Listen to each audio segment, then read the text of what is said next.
All right.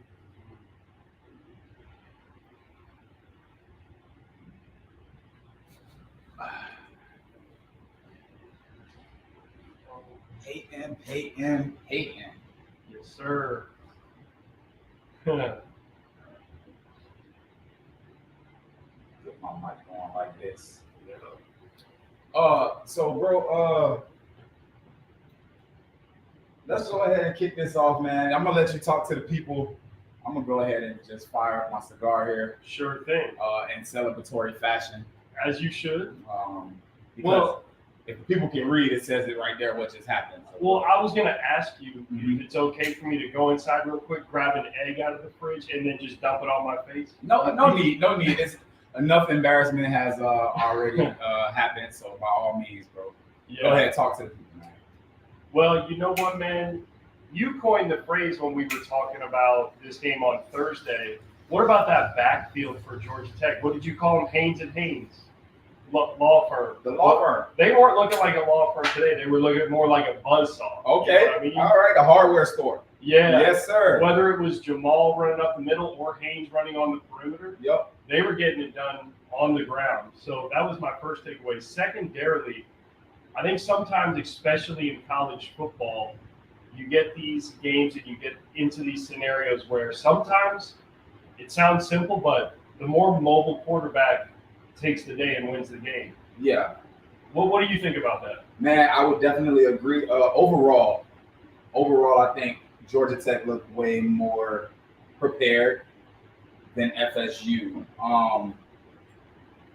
And there's a lot of factors that I can get into, but the one factor that I will say, and for me being a former player, and you know this as well, you play up or down to your competition. So I think while FSU more often or more than likely was underestimating Georgia Tech, I think Georgia Tech came into this game ready, and that's what I said on the show on Friday. Like they had this game marked on their calendar for a long time. Some of the things that stuck out to me was the mental capacity of the quarterback, Haynes King, and the way that he maneuvered throughout the game. The third down completion to the sideline that struck, it was like 3rd and 12. And that completion right there just let me know, like, this guy didn't come to play any games today. So there was a lot of plays that could have been play of the game. But I think that one play in particular will probably be the play of the game because it led to another, like, multiple plays after that. Then Haynes King ran that draw read option up the middle. Yeah. I was about to say he put a heck of a drive together in that third quarter. Mhm. Those two plays that you're alluding to, man, he was standing out in that quarter for sure. And that was the other thing. Haynes King only throwing 5 passes in the first half. We saw Georgia Tech was committed to running the ball. They stayed committed to it throughout the game. Yep. And that option game was working, and they took advantage. So just to because we kind of jumped into it a little quickly, but Sure. For everybody that's sitting at home, my name is Russ. This is Payton. We are the Sportsaholics. By all means, we are just recapping right now what we witnessed in that Week 0 game, FSU versus Georgia Tech. But more, I should say, Georgia Tech versus FSU, even though Florida State was the home team in Dublin. But it was really more Georgia Tech who seemed like they were at home. So I want to give a big congratulations to those guys because they played their behinds off today. I'm smoking a stogie for you guys. I got my drink poured up over here. And actually, give me 1 second. Let me grab that really quick. Hold on, guys. Yeah, you're good, man. What's a What you celebration? got what you got over there? What's a celebration without a cup, man? Absolutely. Yeah. I am drinking Bacardi lemon rum with Topo Chico soda. All right, And I am sticking with the Evan Williams straight bourbon whiskey from Thursday night. okay. Obviously, I like it. You like it. You like it a lot. You like Had it it a lot. Thursday, having it today. Probably going to finish it off either tonight or tomorrow. You know. Oh, you gonna finish it on Hey, listen, I said on the caption on Instagram, I said, don't judge us for the damage that we are doing to the bottles, but it seems like Payton is doing most of the damage. Yeah. Hopefully, no judgment comes our way, like you said. No judgment at all, man. It's all fun and games, man, and we're also adults at the end of the day. So That's true. Man. But Payton, who do you want to give out some game balls for this last game? Man, I'll go back to the well with the backfield of Georgia Tech between the quarterback and the halfback. They really set the table. They were catalyst in the run game. Yep. And I go back to that drive that Haynes King put together in the third quarter. Multiple third downs where he stood in the pocket, delivered the ball down the field, made something happen late in the play. Yeah. So I'm going back to those two guys. And of course, Georgia Tech's offensive line. We know that Brett Key, Georgia Tech's head coach, is a former offensive lineman. He's obviously built up a good culture at Georgia Tech. And again, you sure you don't want me to go get that egg? No, you're good, bro. You're not a Florida State fan, so you get a pass. All right. You get a pass here. You were only doing your job. So nobody's mad at you. Nobody's mad at you. All right. But me being a fellow Hurricane, I am excited to see Florida State come out and lose. Now we have a tough week 1 matchup against the Gators. That's all right, an in-state rivalry. So that's going to be a huge game for Miami, and we'll see exactly where they are in the next week. But today is not about them. Today is really more so about the Noles losing. FS who? All right, FS who? Sima Knowles, by the way. All right. So with that being said, man, I give my game ball to the defense of Georgia Tech. Being able to stick in there, because after that first drive, when Florida State was just pushing the ball down the field, they had that huge run to score the touchdown. They actually had a couple huge runs in that first drive. Yeah. But to score on the first drive, it could have broke Georgia Tech's demeanor, but it didn't, and they chose to stand up to what was actually in front of them, and they played out a great game. What I will say is, if you guys go back, I don't know his name, forgive me, I don't know his name, but the linebacker number 44, he wears the neck roll. Kyle Efford. Yes. If you ever, and this is to all my young cats out there, if you ever see a linebacker with the neck roll on, just know he came to play that day.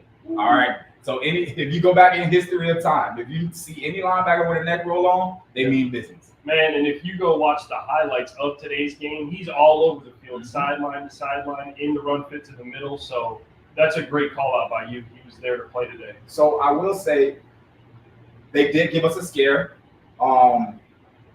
late in the fourth quarter when Florida State went down and they scored their touchdown to tie the game up 21-21. But throughout this whole game, the biggest thing that stuck out to me was time management. It didn't seem like Georgia Tech at any time in this game was in a rush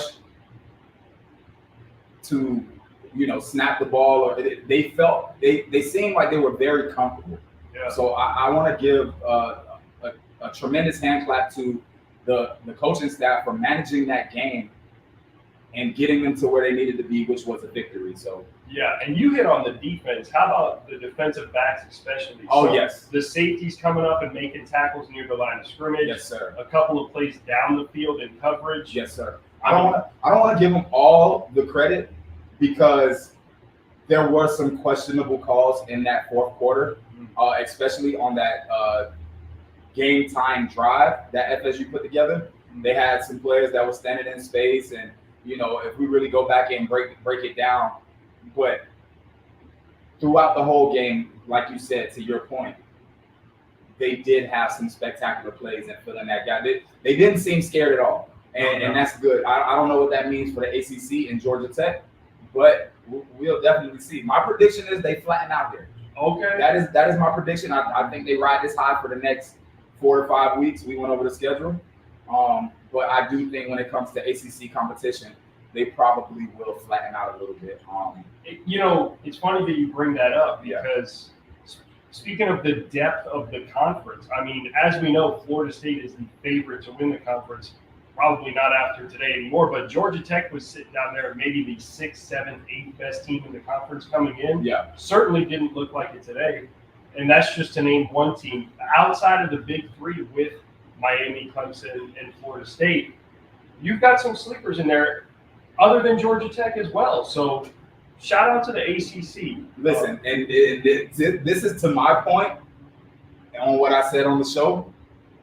I know the college football playoff committee sitting at home in their group chat, and they're like, see, this is exactly why we didn't put them in last year.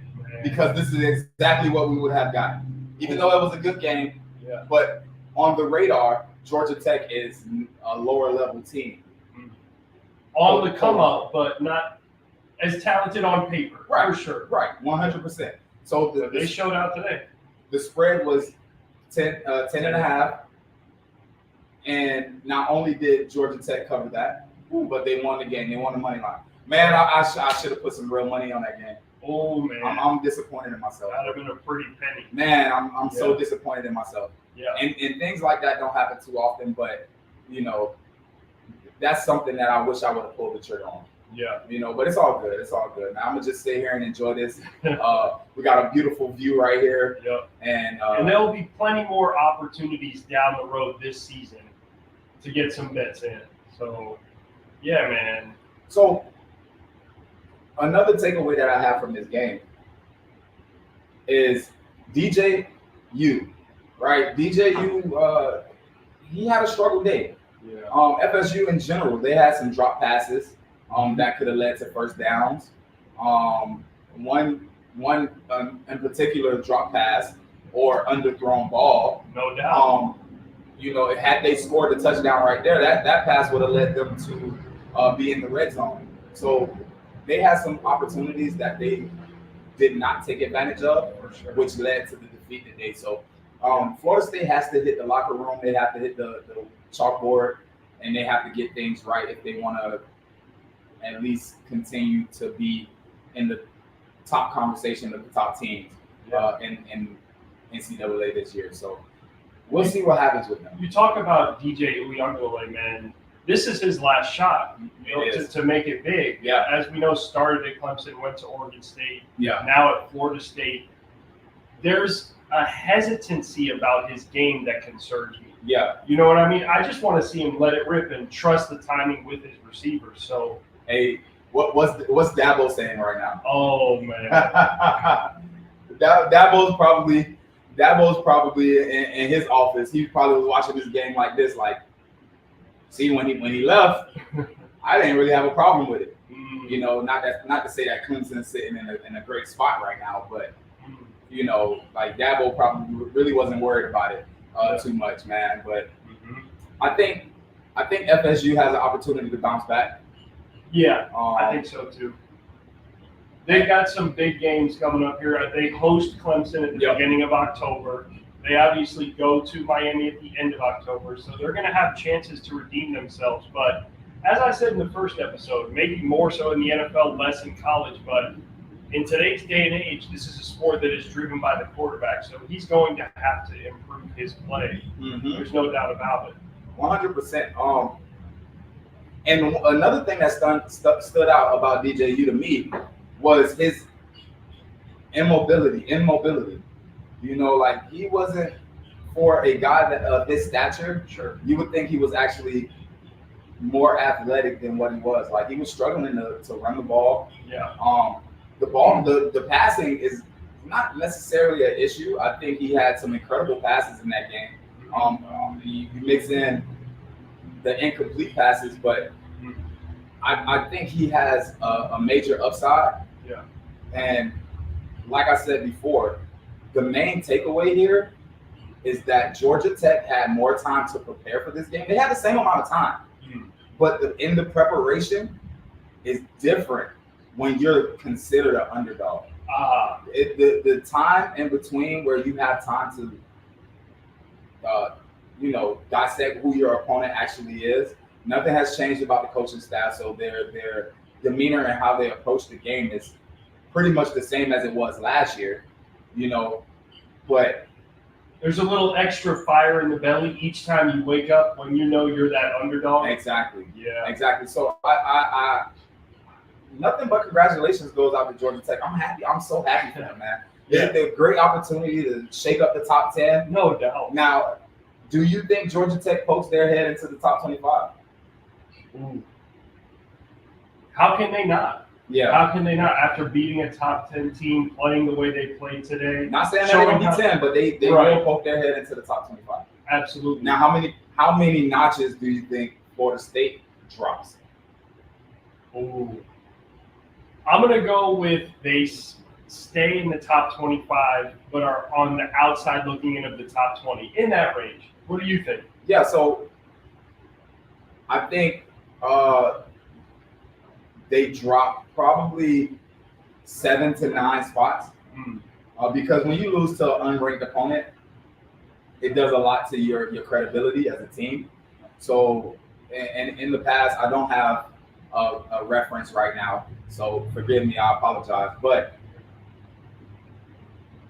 we've seen teams go from the top of the ranking to somewhere in the middle or below that. Sure. When they lose to unranked opponents. So I think 7 to 9 is a safe spot. If they drop lower than that, I don't think they dropped lower than that because it was a good game. It was a tough fought game. Yeah. You know, like it wasn't like Georgia Tech came in and blew them out. Right. I think Georgia Tech just did a better job at managing that game and converting on third down situations. Sure. And stepping up big when the time was necessary. By the way, man, if you would have been able to suit up for Georgia Tech today, you would have loved it because, man, they were hammering that rock. They let those offensive linemen go to work, play downhill, man. Mm-hmm. And that's another point I want to bring up. You know, being a big LSU fan, we saw Les Miles' tenure at LSU extend over a decade. Mm-hmm. And he was highly criticized at times, right? But at this level of football, being the collegiate level, at the end of the day, man, you can really assert your will and assert your dominance at the point of attack, at the line of scrimmage, more so than the NFL. Yeah. And I think that's what we saw today from Georgia Tech. Just a former offensive lineman and head coach Brent Key and his style of play coming out, paired with Haynes King, who's a dual threat, who can be a catalyst in the run game. That's a great marriage. So before we get out of here, I do want to give some more credit to players on both teams, on both sides of the ball. And that's to the kickers from Georgia Tech and Florida State. Yeah. Like have you ever tried to kick a field goal before? Man, it's been a long time. Yeah. So yeah. I've tried and I can't get it down. So one, that's a science. But two, the Florida State kicker hit 250-plus field goals, 55-plus field goals in today's game. And he did the best that he could in order to get his team in a winnable situation. Now, the Georgia Tech kicker, he missed the field goal earlier in the game. And the reason why I want to give him some credit is because he shook that off.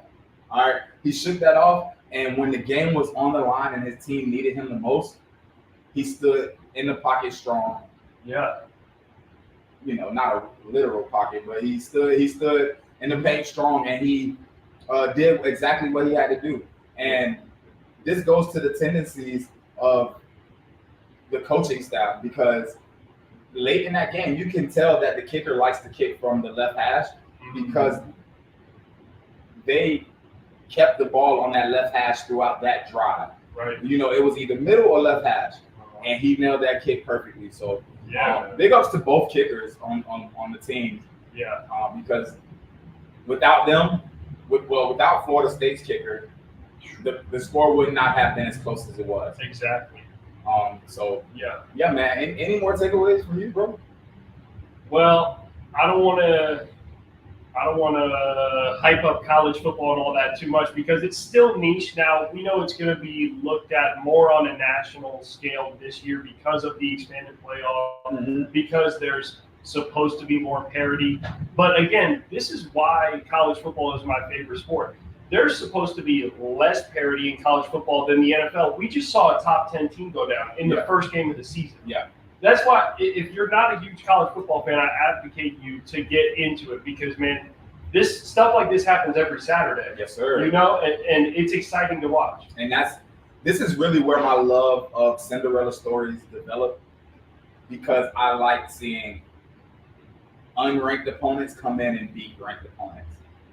Anytime I see a favorable matchup like that, or where I feel like the game is going to be closer than what Vegas or the odds makers are predicting, I see ample opportunity there. And to say that the game was going to be 10.5 and not a 14 point, or like you said, it started out at 13, right? But it came down because the odd makers saw something in Georgia Tech. Yeah.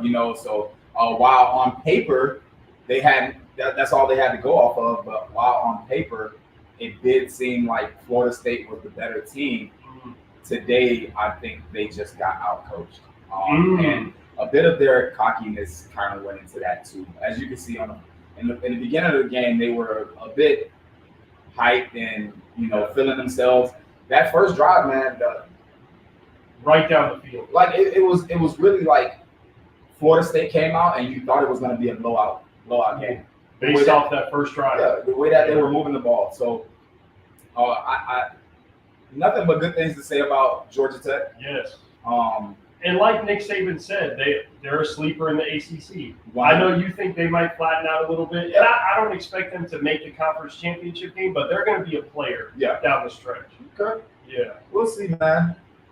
Any other thoughts about the game or anything else you want to let the people know? I guess I'm just going to double down on Florida State and say they still win the conference. And you know what? If they don't, we're going to actually bring the egg out and dump it on my face. Because you didn't let me do that today. But if they don't, in fact, win the ACC, we're getting the egg out. Hey, I need the producers to go ahead and clip that clip right there, because it's gonna happen. I don't like FSU to win the conference championship, but we will see. Yeah, we'll see. It's a loaded conference, and a long season. And I think the competition in that conference is closer than not, and that was shown on full display today. So, with that being said, man, we are the Sportaholics. I'm Russ, the host. That's Payton, the expert. By all means, if you are not already, please be sure to follow us on Instagram at the Sportaholics. That's THEE Sportaholics. Also on YouTube, where you are watching this live right now. And today we're gonna just pretty much enjoy the rest of the day, man. I'll be watching FAMU versus Norfolk a little bit later tonight. What about yourself? What you gonna do? I'm gonna check in on that Nevada SMU game. Okay, yeah, that's a good game. Yeah. SMU, another newcomer in the ACC. They're a big favorite tonight. I want to see how they look. Okay. Yeah. All right, man. Well, until next time, Payton, bro. Yes, sir. Keep it easy and don't take it too hard today, man. Yeah, by the way, host/expert, especially after today. Come on, man. I am no expert. I'm just a fan of the underdog at all times. So, man, y'all keep it easy out there, and we'll catch y'all next time. Yes, sir.